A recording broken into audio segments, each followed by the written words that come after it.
Falo ainda sobre o custo de reforços do Vasco somente para o ataque, isso sem falar nas últimas do mercado, bastidores, finanças. Fala aí pessoal, eu sou Jorge Nicola, bem-vindos a mais um vídeo do canal, sempre bom ter vocês por aqui, sem perder tempo, pedir para deixar like, se inscrever no canal e ativar as notificações.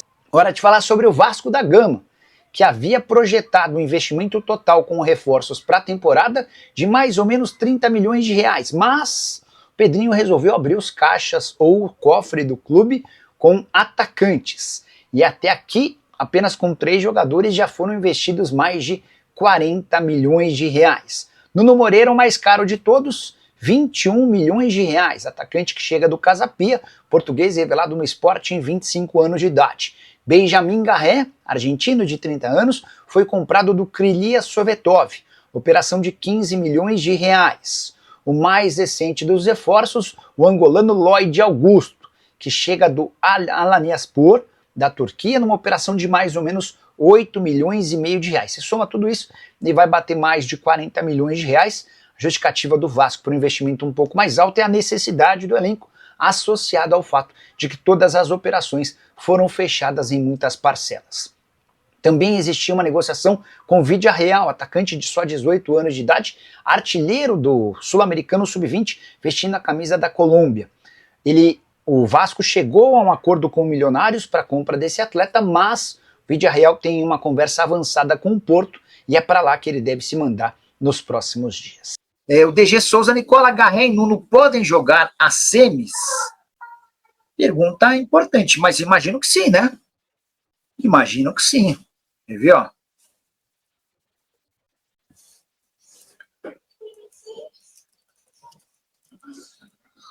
Nuno e Garré. Imagino que sim, né? Porque tem a permissão para trocas, né? Tem atualizações sobre Lloyd Augusto quando ele assina com o Vasco.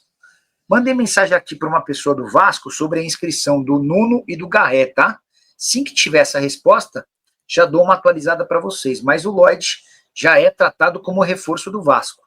O Vasco tinha feito a proposta, o time turco aceitou a oferta, o Vasco mandou os documentos e estava aguardando a chegada da documentação para que ele pudesse embarcar, tá?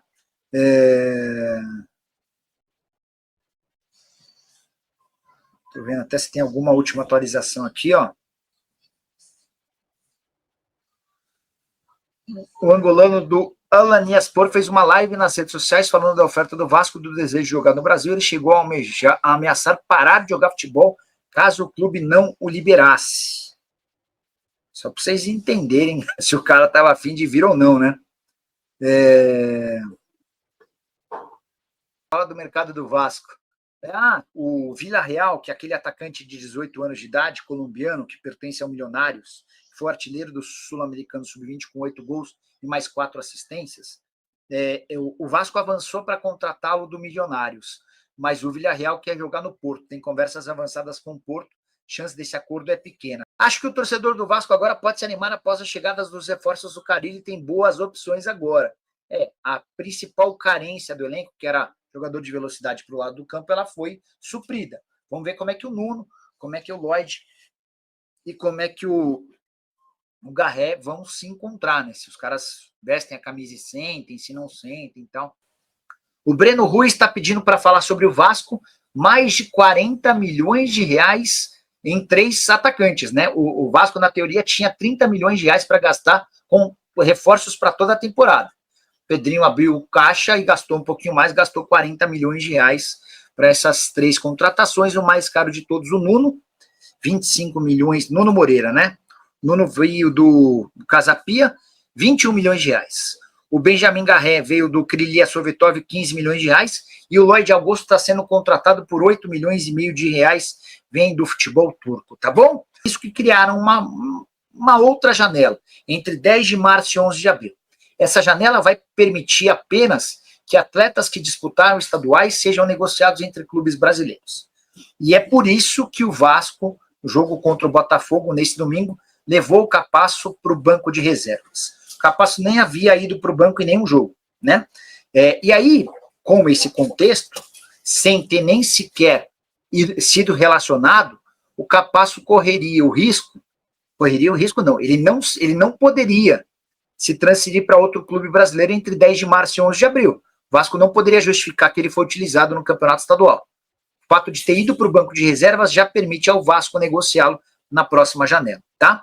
E como o Vasco não sabia se esse era o último jogo ou não, vai que o Vasco perde do Botafogo e a combinação de resultados derruba o Vasco, por exemplo, para o 9º lugar.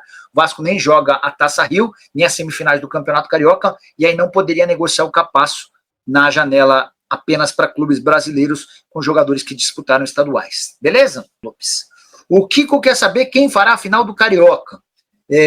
Para mim, Flamengo é uma certeza. Mesmo com o Vasco melhorando, eu acho que há uma diferença grande entre o Flamengo e os outros times do Rio. Em relação à Volta Redonda e Fluminense, eu tenho dúvida, cara.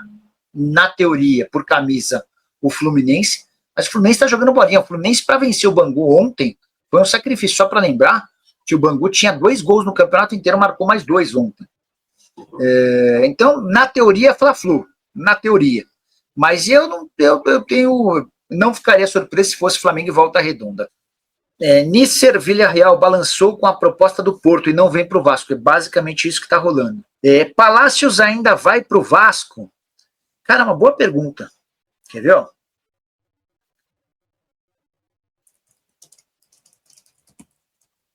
Ainda tem chance? Só para quem está chegando agora, eu tinha mandado mensagem para uma pessoa do Vasco perguntando sobre Nuno e Garré, se eles podem jogar semifinais. Estamos na busca pela regularização de ambos. Temos até quinta-feira. Acho que vamos conseguir, sim, deixá-los regularizados. Só para lembrar que as semifinais entre Vasco e Flamengo acontecem nos 2 próximos sábados. As semifinais entre Fluminense e Volta Redonda acontecem nos 2 próximos domingos, tá? Agora que o Lloyd chegou ao Vasco, quando é que chega o Deb? Eu sabia que em algum momento isso aconteceria e tinha que ser com o nosso Átila Zapata, né? Eita. Qual a sua discussão sobre gramado sintético natural? Filho lindo, muita saúde para a família, ele não vai ser lusa não, né? Eu tô tentando, Eric, juro que eu tô tentando. Eu sou absolutamente a favor do gramado natural. Eu até penso parecido ao que disse o Lucas Moura. O Lucas disse que prefere um gramado natural ruim do que um gramado sintético. Eu acho que a gente não pode ter gramado sintético, é outro esporte que é praticado. E eu acho que as lesões, embora os estudos não comprovem, eu acho que você fica mais suscetível à lesão, até porque o desgaste do impacto é maior, mas mais do que isso, a velocidade da bola, tudo muda. Então eu prefiro o gramado natural, tá? Acho que a gente podia fazer um esforço por conta. Pós-classificação do Vasco da Gama em cima da equipe do Botafogo, né? 1-0, gol de Pablo Verrete, que chegou a 40 gols com a camisa do Vasco, sendo 8 de bola parada e 32 de bola rolando. Agora, gol é gol, né? Não existe gol feio, não existe gol bonito. Gol é gol. Aprendi com alguns grandes artilheiros do futebol com quem já convivi. E convivo ainda. Outra questão que a gente quer trazer, as boas atuações do Lucas Freitas e também do Tietê, que agradou demais os torcedores, e após o jogo, o técnico vascaíno, o Fábio Carilli, falou sobre esses atletas e também aqueles que estão chegando. Será que vai dar tempo de registrá-los? O Freitas, os jogos que ele fez pelo Juventude, jogos grandes ano passado, já chamou muita atenção. Jogador rápido, leve, uma boa leitura, ainda quer organizar mais esse sistema defensivo. Acho que a gente tem uma margem para crescer com todos. Essa semana vai ser importante para a gente trabalhar e ajustar mais ainda alguns detalhes ofensivos e defensivos. Então, bastante satisfeito. O Tietê é um caso que a gente teve muito cuidado até agora, porque não teve férias, foi para o Mundial com o Botafogo e já chegou, se apresentou, e o ano passado do Botafogo foi bastante desgastante com todas as competições e viagens. A gente espera mesmo esse Tietê de hoje, participativo, com bola, sem bola, chegando ao ataque, e a gente ficando um pouquinho mais com a bola, perdendo menos a bola. Esses jogadores do meio de campo têm tudo para crescer. A respeito dos 2 atletas que já estão aqui, acho que nem assinaram o contrato ainda, chegaram no final de semana, estão passando por exames, não fez nenhum trabalho comigo ainda, tem até quinta-feira para ser inscrito, né? Então a gente vai ter um pouquinho mais de calma, ver o que a semana vai mostrar, ver a adaptação desses atletas que vêm de lugares que hoje é frio, né? Tanto a Turquia como Portugal, a temperatura a gente sabe, nós sabemos que é mais baixa, então esperar a adaptação, esperar o dia a dia para a gente tomar a melhor decisão. Aí o técnico Fábio Carille, o Benjamin Garret e o Nuno Moreira, o Vasco já deu entrada na documentação deles, na federação, que pede à CBF a transferência internacional, e aí sim eles têm até quinta-feira para ter toda a documentação registrada na federação e também na CBF. Como se trata de 2 estrangeiros, eles precisam ter um CPF, eles precisam ter uma carteira de trabalho, eles precisam, então, se adequar às leis brasileiras para trabalhar aqui no Brasil. Funciona dessa maneira para todos os estrangeiros que vão trabalhar aqui. No caso do Garret, ele é da Argentina. Aí tem que saber se ele é beneficiado, mesmo vindo da Europa, se ele é beneficiado pela lei do Mercosul, que facilita que entre os países filiados os trabalhadores tenham mais rapidez nesta regularização de documentação. O Zé Gabriel, fora do Vasco da Gama, fez a rescisão contratual, estava fora dos planos, vai buscar novos ares, vai buscar aí outras equipes também. O próprio Fábio Carille falou do Capasso, que precisava ser relacionado para que ele pudesse ser beneficiado pela extensão de jogadores brasileiros que estiveram participando dos estaduais para fazer aquele contrato até o dia 10 de abril. Então, ele vai ser beneficiado, segundo o Fábio Carille, é um contrato aí, aliás, ele tem contatos, melhor dizendo, de 4, 5 equipes interessadas no Capasso.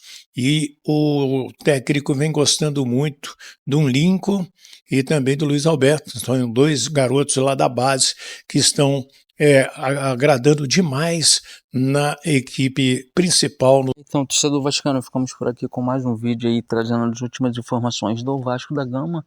Peço que se gostou do vídeo, deixa o like, se inscreve no canal e ativa o sininho de notificações para receber todo o conteúdo aqui do nosso Vascão, sempre atualizado para vocês. Forte abraço e um bom dia.